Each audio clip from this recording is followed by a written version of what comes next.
Do you think that race plays a part in wealth distribution, or either a mindset that you can't Today? or cannot? Yeah. No. You don't? No, I don't. I don't. Hey, you and I, we're proof. Why would race have anything to do with it? Put your mind to what you want to do and go for that. I want to do something a little different. Instead of presenting my view and making a conclusion, I'm just going to pose a question. And the question is, if the Black Lives Matter premise that black people in America are being systemically oppressed is true, then why are black immigrants doing so well overall? Now, we know Asians outperform all major racial demographics, including whites in education and medium income level, but if you look at subgroups, Nigerians outperform Asians.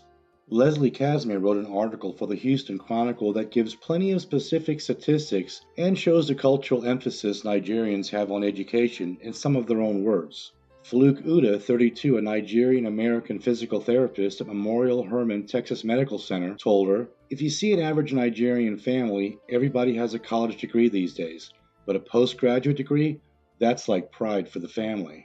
And Olunaka Olutoy, 41, an associate professor of pediatric surgery at Baylor College of Medicine, put it another way. The typical saying in a Nigerian household is that the best inheritance that a parent can give you is not jewelry or cash or material things, it is a good education.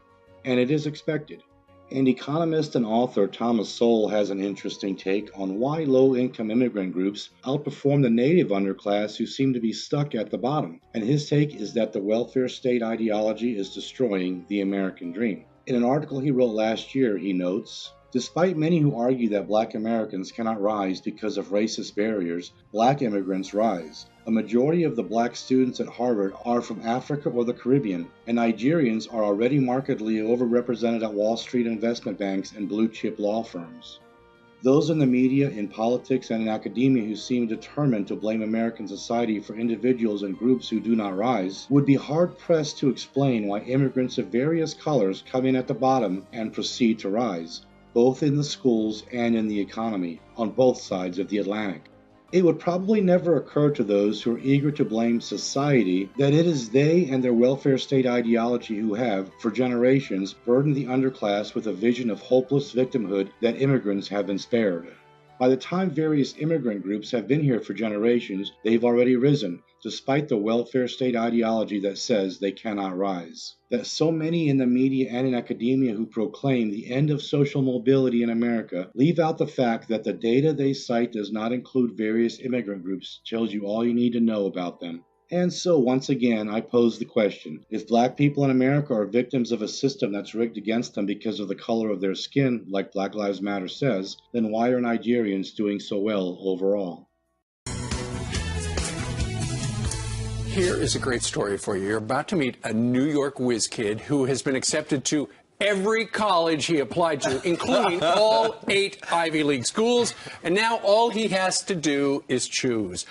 Harold Eke is a senior at Elmont Memorial High School. He joins us live now. Congratulations. Thank you. For all the parents watching right now whose kids want to go to a great college, how did you do it? I would say I worked pretty hard. I definitely tried to apply myself and try to take advantage of every opportunity that was afforded to me in my high school. And I'd say I'm pretty self-motivated.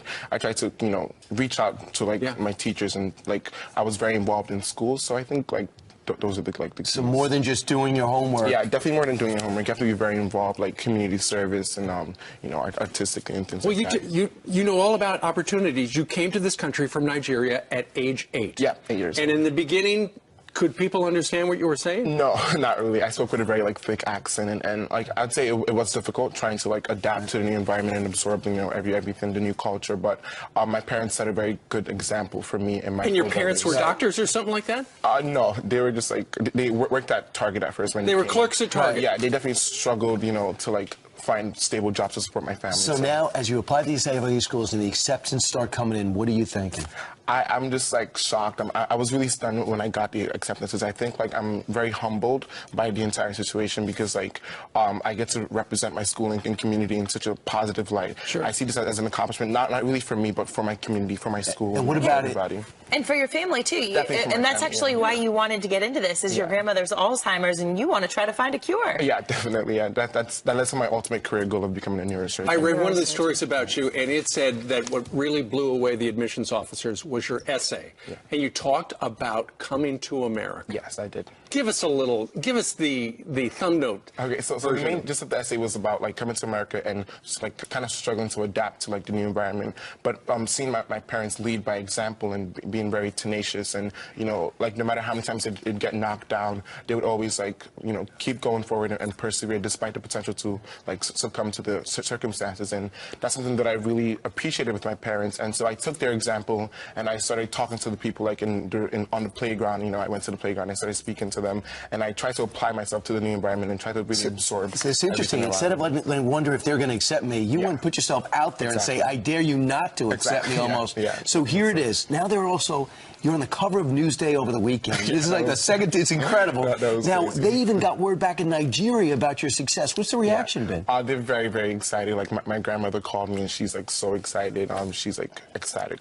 So we're Okay, very are you ready this morning to announce where you're going to go? Harvard, Yale, Drum roll, Princeton, come on. Brown, Columbia, Cornell, or Dartmouth? Which one is it? I'm not sure yet. Or the University of Pennsylvania? You're leaning toward He doesn't Yale. want to let right? everyone down. I'm leaning towards Yale right now because I competed at Yale last year at the Model United Nations Conference, and we actually won the best small delegation. And when you grow up, what do you want to do? Yeah, I like to become a neurosurgeon when I grow up. That's my goal.